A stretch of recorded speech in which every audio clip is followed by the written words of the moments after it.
लगता है बहुजन समाज क्या मजबूत हुआ है? जमीनी स्तर पर जो योजनाएं जो पहुंचाने के जो बड़े बड़े जो दावे होते हैं, बड़े बड़े विज्ञापन जो छपते हैं, वो क्या, उसकी हकीकत क्या है? केवल कागजों पर ही। बड़े बड़े जो दावे होते हैं वो क्या सभी दावे झूठे हैं धरातल पे? वो अगर ज़मीनी हकीकत पर उनकी जांच की जाए तो दावों की पता चल सकता है। बहुजन समाज क्या चाह रहा है इस बार? बहुजन समाज ये चाह रही है, न्याय चाह रही है, न्याय चाह रही है, न्याय मिल नहीं पा रहा है, इससे आदमी बहुत पीड़ित है। तो कहीं न कहीं उम्मीदें जगेंगी, क्योंकि बहन जी के शासनकाल में कि कुछ तो ऐसे पद बहन जी ने बना दिए जो थे ही नहीं। जैसे सफाई कर्मी की भर्ती की बात करें, बहन जी ने एक नया पद बनवा दिया। या अगर इतनी हम बहुजन विरासत की बात करें तो यहाँ बहन जी ने इसको विरासत को बना करके हजारों लोगों को रोजगार देने का काम किया। 4 PM न्यूज नेटवर्क में आप सभी का स्वागत है। मैं हूं क्षितिज कांत। लगातार उत्तर प्रदेश गवर्नमेंट तमाम दावे कर रही है कि ज़मीनी स्तर पर सब कुछ सही है, ज़ीरो टॉलरेंस की बात हो रही है, सबका साथ सबका विकास की बात हो रही है।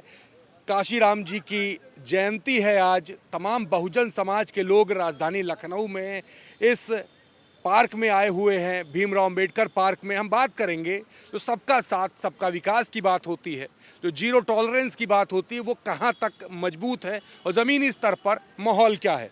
नाम क्या हुआ सर आपका? हमारा गजोधर प्रसाद। गजोधर जी, क्या लगता है बहुजन समाज क्या मजबूत हुआ है? ज़मीनी स्तर पर जो योजनाएं जो पहुंचाने के जो बड़े बड़े जो दावे होते हैं, बड़े बड़े विज्ञापन जो छपते हैं, वो क्या, उसकी हकीकत क्या है? केवल कागजों पर ही है, कागजों पर दिखावा है और बड़ी अराजकता है। बहुजन समाज का शोषण हो रहा है। समस्याएं क्या क्या फेस करते हैं आप लोग? समस्याएं सबसे ज़्यादा तो शिक्षा और आवागमन के साधन, रोड सही नहीं है। शिक्षा के जो है कमजोरी है। चाचा, जो बड़े बड़े जो दावे होते हैं वो क्या सभी दावे झूठे हैं धरातल पे? वो अगर ज़मीनी हकीकत पर उनकी जांच की जाए तो दावों की पता चल सकता है। जैसे बसपा के शासनकाल में जी बहन जी स्वयं निरीक्षण करती थी, जी, वैसा अगर निरीक्षण हो तो काम सही हो। मतलब चूड़ी टाइट नहीं है सरकार में। सरकार में चूड़ी टाइट नहीं है। अच्छा, बात की जाती है बुलडोजर, बुलडोजर न्याय लेकर के आता है, तो क्या बुलडोजर वाकई में न्याय लेकर आया है या सिर्फ हवाई बातें हैं? बुलडोजर से न्याय नहीं मिलता है, न्याय मिलता है न्यायपालिका से। उत्पीड़न हो रहा बहुजन समाज का। उत्पीड़न होता है बहुजन समाज का। आपका चचा नाम क्या हुआ? हमारा नाम रमेश, कहाँ के रहने वाले हैं आप? उन्नाव जिले के। उन्नाव के। क्या चल रहा है, हकीकत क्या है जमीनी, जो सबका साथ सबका विकास की जो बात हुई, आप लोग का क्या विकास हुआ कि नहीं हुआ? अरे विकास तो हमारे उधर कुछ नहीं हुआ है। कोई विकास नहीं। आप ये सरकार जो है केवल झूठी वादे करती है सब। दिक्कत क्या क्या हुई है? दिक्कत सब है, वो 3 किलो राशन पर 5 किलो राशन पर सब बिकी है जनता। क्या राशन क्या कारगर साबित होने जा रहा या नहीं? कारगिर तो नहीं है जी, नहीं, कारगिर ये नहीं है। क्यों नहीं है? केवल नहीं इसलिए है कि आदमी को थोड़ा थोड़ा खिला करके उसकी आदत फ्री खाने की डाले दिए रहा है। तो इससे क्या फ्री खाने से आपका पूरा हो जाएगा? नहीं हो जाए, इससे आदमी बेकार हो रहा है। बहुजन समाज क्या चाह रहा है इस बार? बहुजन समाज ये चाह रही है, न्याय चाह रही है, न्याय चाह रही है, न्याय मिल नहीं पा रहा है, इससे आदमी बहुत पीड़ित है। समस्याएं क्या क्या होती हैं आप लोग के साथ? समस्याएं हमारी समझ में तो ये आ रहा है कि शिक्षा रोजगार सारा अपनी अपनी जगह पे एकदम ठप हो गया है। और इससे ज़्यादा जो जितने अन्य काम गलत हो रहे हैं इस सरकार से ज़्यादा ही हुए हैं, कम नहीं हुए हैं। उत्पीड़न क्या हुआ बहुजन का? आप तो देख ही रहे हैं। और बहुजन समाज पार्टी में ये जो शासनकाल था, बहुजन समाज पार्टी का जो शासनकाल था, उसमें इतना बड़ा अपराध नहीं हुआ जितना इस सरकार में हो रहा है। समस्याएं बढ़ी है। समस्याएं बहुत बढ़ी हैं। आपका नाम भाई क्या हुआ? अनूप कुमार।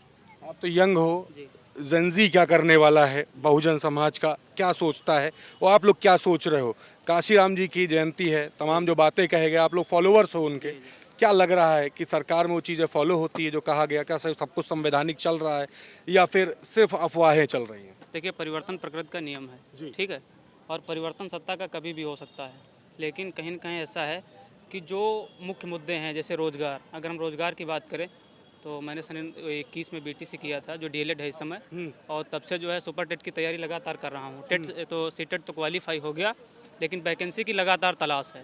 उसके लिए कई बार इको गार्डन में हम लोगों ने धरना प्रदर्शन भी किया, लाठियाँ भी खाई, लेकिन कहीं कुछ दिखता हुआ नज़र नहीं आ रहा है। लाठियाँ मिली लेकिन नौकरी नहीं। नहीं, ये दावे तो खूब किए गए कि अब की बार वैकेंसी आएगी, ये होगा वो होगा, लेकिन माननीय शिक्षा मंत्री जी ने भी ये बताया कि पद तो खाली हैं, लेकिन अभी हमारे पास पर्याप्त टीचर हैं। तो हमें कहीं ना कहीं लगता है कि हमें कुछ ना कुछ अपना स्वयं का करना होगा।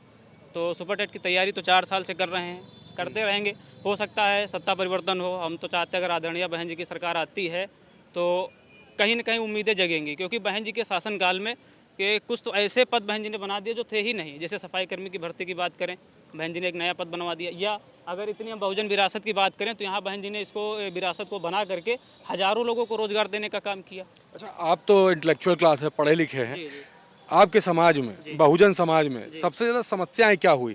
बड़े दावे हुए, 9 साल से लगातार मुख्यमंत्री योगी आदित्यनाथ कुर्सी पे काबिज है, मुख्यमंत्री हैं, लगभग 1 साल से भी कम का अब समय बचा हुआ है। क्या लगता है इस 9 साल में क्या आप लोग का कुछ विकास हुआ, कुछ काया पलट हुआ, या सब और पीछे पहुंच गए आप लोग? इस समय तो हम लखनऊ में खड़े हैं, अगर अपने गांव में होते तो अभी आपको दिखाते कितना विकास हुआ है। अगर हम अपने मूल निवास की बात करें, जो हमारा गांव है फतेहपुर 84 ब्लॉक है हमारी, और उसमें 69 ग्राम सभाएं हैं, और वहाँ पे ये स्थिति है जो पंचायत सचिव होते हैं, सेक्रेटरी, एक सेक्रेटरी के पास 4-4 ग्राम सभाएं हैं। ये तो हमें कहीं ना कहीं लगता है कि सेक्रेटरी के भी पद भरे जाने चाहिए, है ना। और इतना सब कुछ दावा होने के बाद भी जो हमारा गांव है, वहाँ पे जो दलित बस्ती है, लगभग 30-35 घर हैं। आज़ादी के बाद इतने साल हो गए हैं, आज तक वहाँ पे नापदानों का पानी निकलने की व्यवस्था नहीं है। और इसके उपलक्ष्य में बीच में जब बहन जी की सरकार रही तो वहाँ पे कुछ विकास हुए, लेकिन नाली फिर भी नहीं बन पाई, झूठ क्यों बोले। और आज भी वहाँ तक, चाहे वो योगी जी रहे हों चाहे अखिलेश जी रहे हों, वहाँ पे विकास अभी हमारे गांव तक तो नहीं पहुँचा है। धरातल पे स्थिति बहुत ख़राब है, नापदानों के पानी निकलने की समस्या है, शिक्षा की समस्या है, रोजगार की समस्या है, और देखने वाला कोई नहीं है। जिसके उपलक्ष्य में हमने स्वयं इस समय जो बड़े बड़े दावे किए जा रहे हैं, IGRS करिए, ये होगा वो होगा, IGRS पे हमने जो है 10-20 एप्लीकेशन डाली, लेकिन वो सब ब्लॉक तक ही सीमित रह जाती हैं और होना कहीं कुछ नहीं है। सर, आपका नाम क्या हुआ? दरअसल समस्याएं काफ़ी हैं, नौजवान साथी हैं, उत्पीड़न का शिकार हुए, काफ़ी बताया। आप लोग क्या फेस कर रहे हैं, दिक्कतें कहाँ पे हैं? हमारे मास्टर जी बता दिया है, वही दिक्कत है, वही सब परेशानियाँ कहाँ के रहने वाले हैं? साथ के हैं। चलिए, तो ये देख रहे हैं कि ज़मीनी स्तर पर हकीकत क्या है, सब बात कर रहे थे। एक नौजवान और है। आपका नाम भाई क्या हुआ? हमारा नाम सचिन कुमार है, कहाँ से आए हुए हैं? जौनपुर से। जौनपुर से। अभी यहाँ बात कर रहे थे जो बहुजन समाज के जो उत्पीड़न हो रहा है, जो समस्याएं हो रही हैं, सबका साथ सबका विकास की एक तरफ बात हो रही है। कितना विकास हुआ आप लोग का? विकास तो हुआ है, ऐसी बात नहीं है, पर आप आजकल देख रहे हैं दिन पे दिन हत्या और हम लोग को सताया जा रहा है, आप जान ही रहे हैं। किस तरीके से सताया जा रहा है, क्या समस्या? रोज़ हर जगह कुछ ना कुछ घटना जरूर हो जा रही है, देख रहे हैं आप समाज में, न्यूज़ में। मतलब क्राइम कंट्रोल नहीं हुआ? क्राइम का भी कंट्रोल नहीं हो रहा है। जीरो टॉलरेंस की जो बात होती है वो कहाँ तक कारगर साबित हुई है? उसके बारे में तभी हम कुछ नहीं कह सकते, जब घटनाएं हो रही तो क्या कह सकते हैं उसके बारे में। संभल नहीं पा रही सरकार? संभल क्या, सरकार संभाल नहीं पा रही। सरकार के, अब सरकार जाने इसके बारे में, वो क्या सी आपने क्या चलिए, ये देखिए, लोग थे, अलग अलग जिले से थे, सबसे बात हो रही थी। ज़ीरो टॉलरेंस की बात एक तरफ, दूसरी तरफ सबका साथ सबका विकास की बात, ग्राउंड स्तर पर सब कुछ सही होने की बात, बुलडोज़र कहाँ तक न्याय दिला पाता है इसकी बात की, तमाम जो समस्याएं थी उस पर लोगों ने बात की। ये सभी बहुजन समाज के लोग हैं जो अलग अलग ज़िलों से थे, इनसे हमने बात की, सभी ने समस्याएं बताई। और सबसे बड़ी बात ये कि जो बड़े बड़े दावे जो ऊपर होते हैं, जो बड़े बड़े विज्ञापन जो छपते हैं, उसकी ज़मीनी हकीकत कुछ और ही है। बातें तो बड़ी बड़ी कर ली जाती हैं, लेकिन आज़ादी के बाद से एक लंबा समय बीत जाने के बाद भी गांव से पानी की निकासी की भी व्यवस्था नहीं है। इस तरीके की बात भी कही गई। रिपोर्ट पर आपकी क्या राय है? जहां तक वीडियो जा रही है, आप सभी जो दर्शक हैं, अपनी भी समस्याएं लिखें, अपने मुद्दे लिखें, आपके मुद्दे उठाए जाएंगे। और जुड़े रहें हमारे साथ। मैं हूं क्षितिज कांत, कैमरा पर्सन शुभम के साथ 4 PM न्यूज़ नेटवर्क के लिए। धन्यवाद।